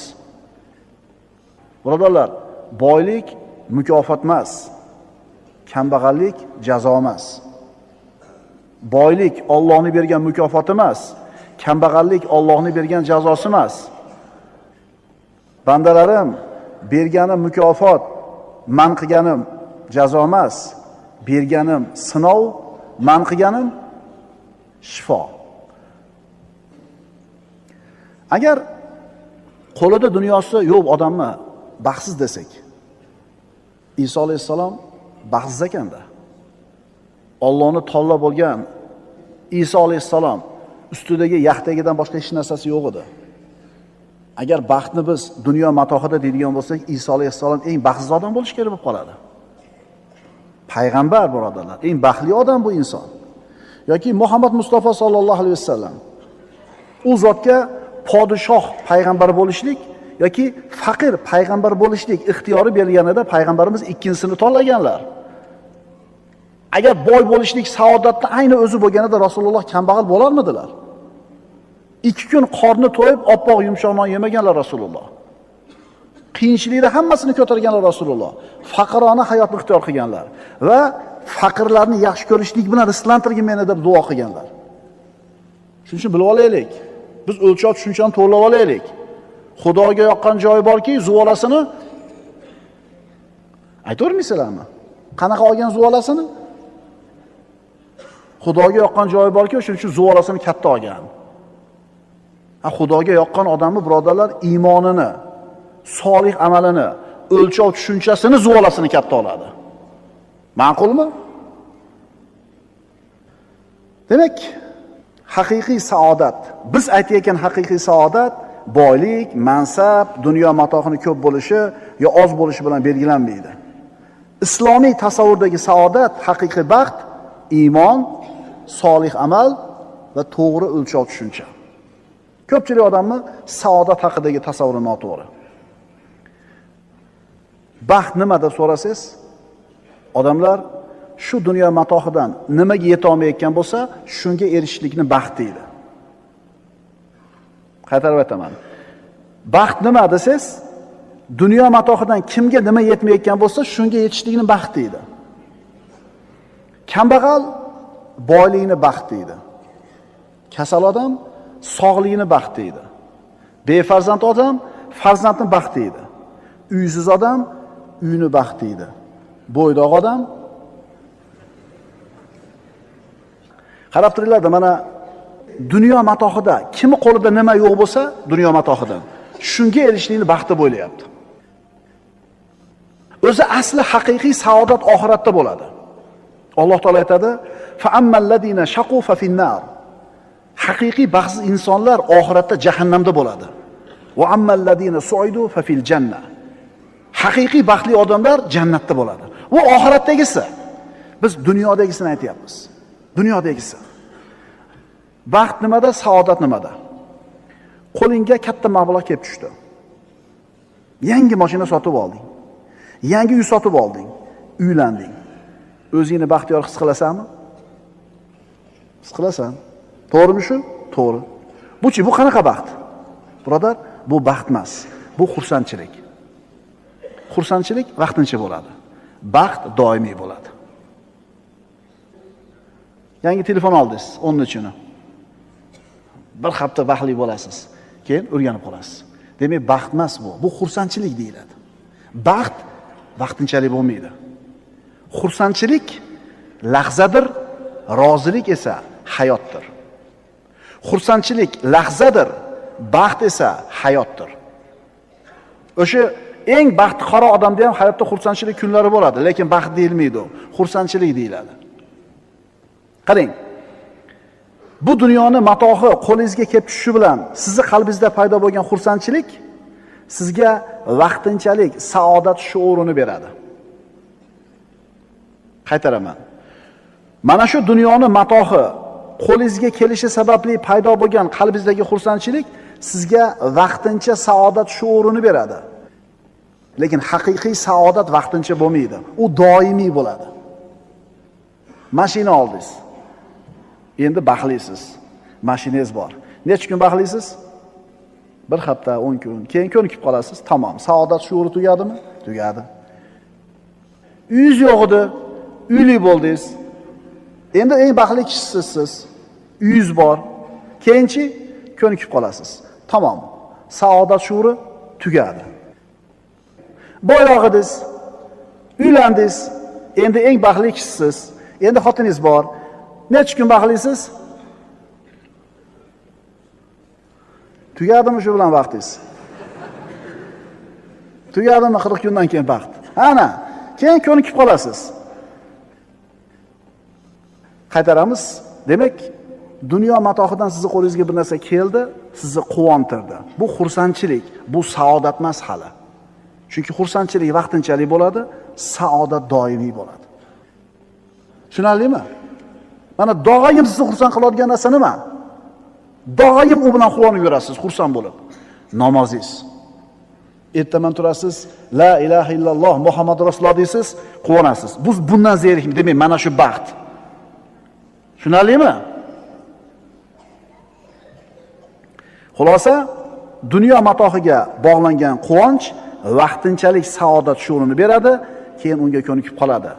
Dunyo matohi sababli qo'lingizga kelgan quvonch bu hali baxt degani emas. Chunki baxt, saodat doimiy bo'ladi. Chunki la ilaha illalloh Muhammad rasululloh degan ibodati bor, haromdan uzoq, jannat umidida yashayotgan odam baxtli, faqat tushunmaydi u. Ilmsizligidan, ko'chadagi dunyo matohi ko'zga chiroyli ko'ringanidan, mana o'lchov tushuncha pishib yetilmaganligidan o'zini baxtsiz his qilaveradi. Anonim yo'q, manonim yo'q, anonim kam, manonim kam. Apple kompaniyasini asoschisi haqida nima bilasizlar? Dunyo matohida cho'qqiga yetgan, biznes olamida eng katta cho'qqilarni zabt qilgan Steve Jobs haqida o'qib beraman. 56 yoshida vafot etgan. Apple kompaniyasining asoschisi. O'zini zamonasidagi eng peshqadam biznesmen. O'zidan keyin 7 yoki 8 milliard dollarlik boylikni qoldirib ketdi. 56 yoshida o'tdi. Bu Steve Jobs 8 yil davomida oshqozon osti bezini raki bilan kurashdi va mana shu kasal tufayli o'lib ketdi. Bu odamlar uchun tijoratdagi muvaffaqiyatning ramzi. Tushunyapsizmi? U mana shu o'limi yaqin qolgan paytda to'shagida yotib aytgan so'zlari bor. Juda ham ibratlanarli. Ki siz bilan biz yeta olmaydigan pulga yetgan. Biz yeta olmaymiz, yetishimizdan yetmasimiz ko'proq. O'sha odam biz orzu qilayotgan narsani cho'qqisiga yetib turib, cho'qqiga chiqqanda bu tanlagan yo'li, bu oldiga qo'ygan maqsadi, bu o'lchov tushunchalari hech narsa emasligini e'tirof qilyapti. Biz hali yetganimiz yo'q u cho'qqiga. Biz yeta olmaymiz ham bu cho'qqiga. Yetgan odamning gapini eshitib turing. So'zma-so'z o'qib beraman. Uning so'nggi so'zlari. Men biznes olamida muvaffaqiyatning cho'qqisiga chiqdim. Boshqalarning nazarida mening hayotim muvaffaqiyatning ramzidir. Biroq ishdan boshqa quvonchim kam edi. Oxir-oqibat boylik men o'rganib qolgan haqiqat edi xolos. Hozir to'shakda yotib butun umrimni eslarkanman. Menga yaqinlashib kelayotgan muqarrar o'lim oldida men ega bo'lgan hamma e'tibor va hamma boyliklar ma'nosiz ekanini va oliy ma'nodan mahrum ekanligini tushunyapman. Mashina haydash uchun siz kimnidir ishga yollashingiz mumkin. Odamlarni yollab siz uchun pul topishga ishlatishingiz mumkin. Lekin hamma pulingizni sarflasangiz ham sizni o'rningizga mana shu dardni ko'taradigan odamni yollay olmaysiz. Har qanday moddiy narsalarni topib, sotib olish mumkin. Ammo bir narsa borki, uni yo'qotsangiz hargiz topa olmaysiz. Hayotni. O'zingizga yaxshi muomalada bo'ling, boshqalarni hurmat qiling. Yoshimiz o'tgan sari aqlimiz to'lib borar ekan, biz 30 dollarlik soat ham, 3000 dollarlik soat ham bir xil vaqtni ko'rsatishini tushunamiz ekan. 30 dollarlik hamyon ham, 300 dollarlik hamyon ham bir xil miqdordagi pulni sig'dirishini tushunamiz ekan. Mashina 30,000 dollarlik bo'ladimi, 300,000 dollarlik bo'ladimi, masofa va yo'l bir xil bo'ladi. Yetib boradigan joyimiz ham bir xil bo'lar ekan.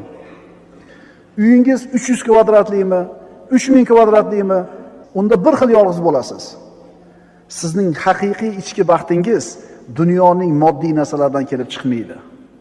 8 milliard dollarni qoldirib qo'ygan shunaqa katta biznesmen, cho'qqiga chiqqan odam aytayaptiki, sizni haqiqiy baxtingiz dunyoning moddiy narsalardan kelib chiqmaydi.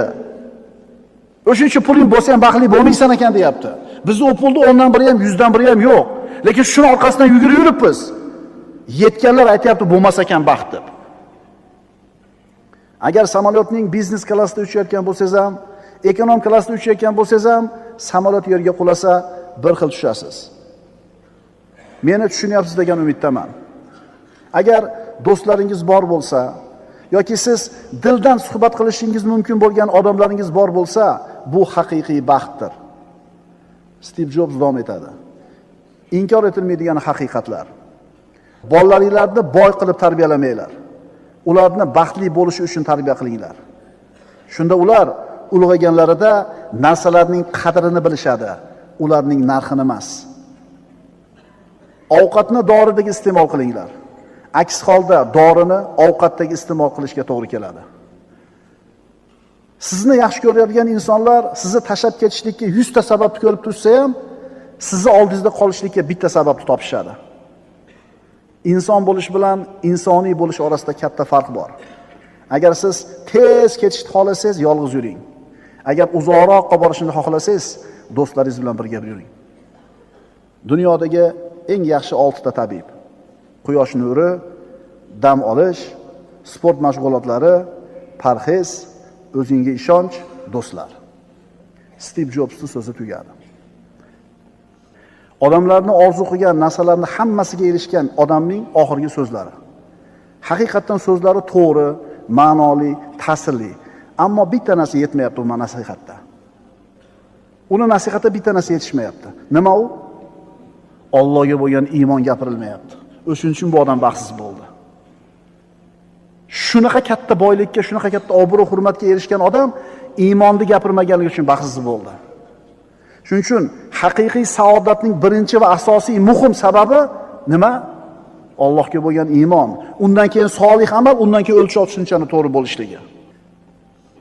Bu inson o'zini tutgan yo'lida sobit turdi, hamma mashaqqatlarni ko'tardi, maqsadiga yetdi, erishdi. Ammo umrining oxiriga kelganda qarodi, tanlagan yo'li ham, oldiga qo'ygan maqsadi ham hech narsa emasligini tushundi. Qachon tushundi? O'lim peshanasiga kelib tekkanda. Muqarrar o'lim oldida meni intilgan, topgan narsalarim hech narsa emasligini endi tushundim, deyapti. Birodar, sen bilan menga unga berilgan boylik berilmaydi, berilmasligi mumkin. Odamlarning ko'pchiligi shu dunyo matohida yugurib yurib o'lib qolyaptimi? Ularga bu boylik, unga yetgan boylik 70dan 70 ko'proq. Ammo o'sha narsaga erishgan odamni umrining oxirida aytayotgan gapiga e'tibor bergin. Sen bilan menda iymon bor. Sen bilan menda solih amal bor. Endi sen bilan menda o'lchov tushuncha to'g'ri bo'lsin. Chunki insonni saodatli qiladigan narsa dunyoda nima edi? O'lchov tushunchani to'g'ri bo'lishligi. Demak, saodat dunyo matohining ko'pligida emas. Bu masalada dinimiz bizga qanaqa ta'limotni beradi?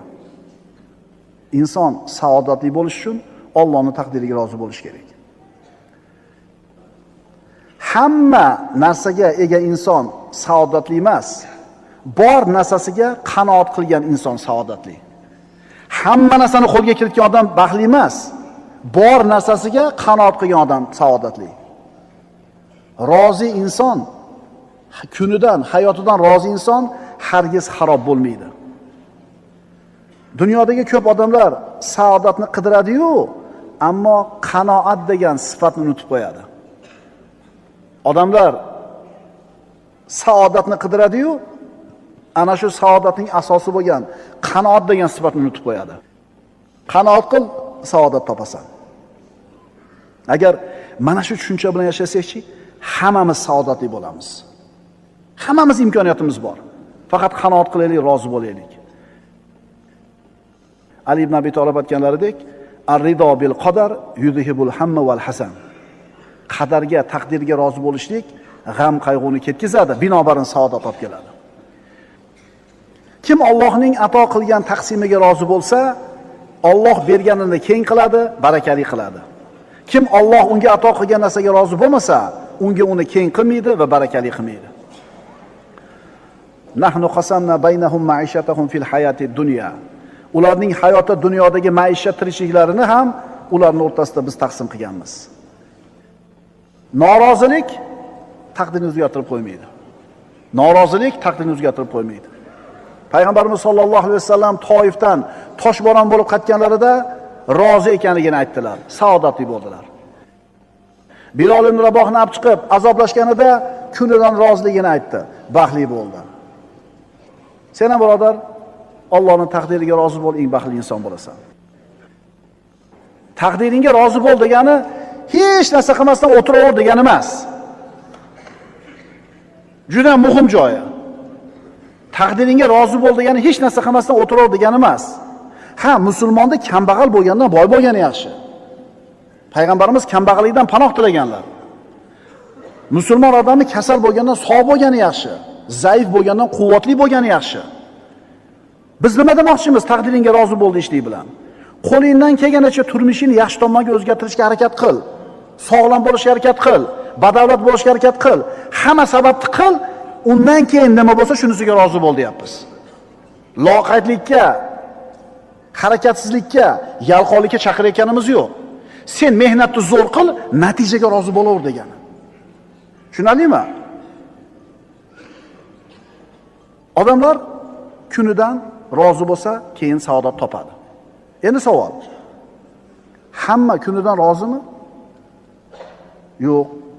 Juda ko'pchilik tinimsiz shikoyat qiladi. Mana shu shikoyat siz hayotingizdan rozi emasligingizning dalili bo'ladi. Mana shu shikoyatingiz sizni dunyoda baxtsiz qilyapti. Vaholanki rozi bo'lishlikka sabab ko'proq birodarlar, norozi bo'lishga sababdan ko'ra. Qaytaramiz.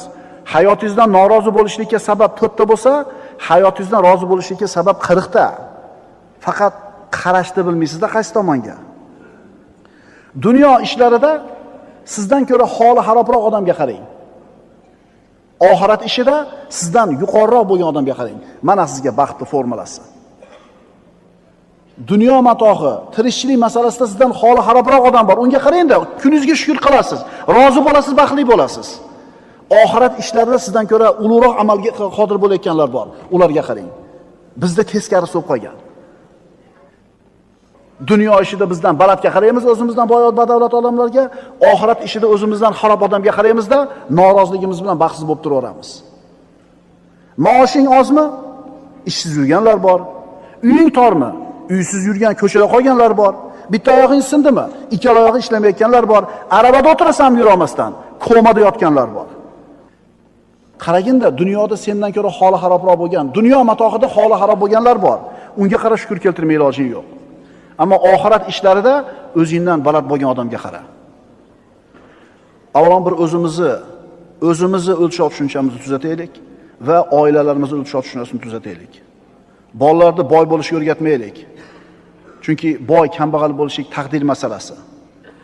Otalar o'zini farzandlarini Alloh bergan kunidan rozi bo'lishga o'rgatsin. Avvalambor o'zi ko'rsatsin rozi ekanligini farzandlariga. Chunki o'g'il bola uchun, dadalar, yosh dadalar, o'g'il bola uchun eng birinchi kumir bu uning otasi. O'sha 10 ga kirgan, 8 ga kirgan o'g'lingiz uchun eng birinchi kumir sizsiz.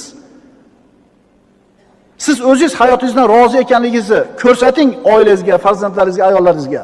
Ular shu narsani sizdan yuqtiradi. Endi tinimsiz shikoyat qilib turgan bo'lsangiz o'zingiz hayotingizdan, u nimani ko'rib o'rgansin sizdan. Shuning uchun boy bo'lish hammaning imkoniyatida emas, ammo rozi bo'lish hammaning imkoniyatida. Boy bo'lish hammaning qo'lidan kelmaydi, ammo rozi bo'lish hammaning qo'lida, imkoniyatida. Saodatning asli rozilik. Hayot bu seni haqqing, huquqing emas. Ya'ni Allohning ustidagi sening haqqing emas, seni yashashing. Balki hayot Allohning senga bergan hadiyasidir. Bas hadiyaga rozi bo'l, saodatli bo'lasan. Seni dunyoga kelishliging Allohning ustidagi haqqing emas edi. Alloh seni dunyoga kelishiga qarzi yo'q edi.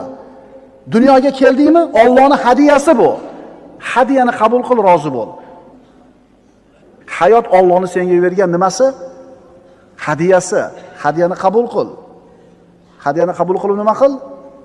Shunaqa ham hayot berasan endi, Parvardigor. Qara endi, onamda mana bor. Menga ham shunaqa hayot bermasa nima qilar eding? Bilasanmi? Suv qo'shilganda, erkak ayol suv qo'shilganda odam bo'lishga yaraydigan 20 millionta tochka bo'ladi. 20 milliontadan bitta sen odam bo'lib qolding. Shuni o'zi shukr keltirishingga, rozi bo'lishingga kifoya qilmaydimi? Hayot bu seni haqqing emas. Hayot Allohning senga bergan hadiyasi. Allohning hadiyasini qabul qil, rozi bo'l. Rozi bo'l, saodatli bo'lasan. Insonning saodati uning qalbida bo'ladi. Keyin qalbidan tashqarisiga chiqadi. Saodat tashqaridan inson ishiga kirmaydi. Insonning saodati qalbida bo'ladi, o'lchov tushunchasida. Shu saodat yana tashqariga chiqadi. Tashqaridan kelgan narsa insonni saodatli qilmaydi. Rozilik Allohning ulug' bir eshigidir. Obidlarning rohati, dunyodagi jannati. Kim unga shu dunyoda kirmagan bo'lsa, bas uni oxiratda hech qachon totib ko'rmaydi. Alloh azza va jalla bergan hadiyasiga, Alloh taolo bergan ne'matiga, bergan rizqiga, bergan kuniga, bergan taqdiriga rozi bandalardan bo'lishimizga o'zi tavfiq bersin. Chunki banda rozi bo'lar ekan, shundagina uni qalbida qanoat, xotirjam bo'ladi. Banda rozi bo'lar ekan, shundagina saodat topadi. Aks holda insonning dunyosi har qancha ko'p bo'lsin, har qancha uzoq yashasin, har qancha sog' yashasin, bu uni baxtli bo'lishligining asosiy sababi emas. aqulu. Assalomu alaykum yurtdoshlar. Uzmigrant servis sizga o'zining xizmatlarini taqdim etadi. Agar siz Rossiya davlatiga kirishda qandaydir deportatsiya yoki zapret olgan bo'lsangiz, kimga tekshirtirishni bilmay ikkilanib yuribmisiz? Albatta bizda hamma ma'lumotlar garantiya asosida tekshirib beriladi. Agar sizda deportatsiya yoki zapret bo'ladigan bo'lsa, qachon, kim tomonidan qo'yilgan, nima sababdan qo'yilganligi, qaysi statiya bo'yicha qo'yilganligi, necha yil bo'lganligi hamma ma'lumotlar to'liq holatda taqdim etiladi va barcha ma'lumotlar o'zingizga Telegram yoki WhatsApp orqali o'zingizga jo'natib beramiz. Va shu bilan birgalikda deportatsiya yoki zapretni ochish imkoniyati bor yoki yo'qligini ham ko'rib chiqamiz. Ha aytgancha, Rossiyadan O'zbekistonga yoki Tojikistonga, Qirg'izistonga aviabiletlar kerak bo'ladigan bo'lsa, eng arzon narxlarda biletlar ham sotib olishingiz mumkin.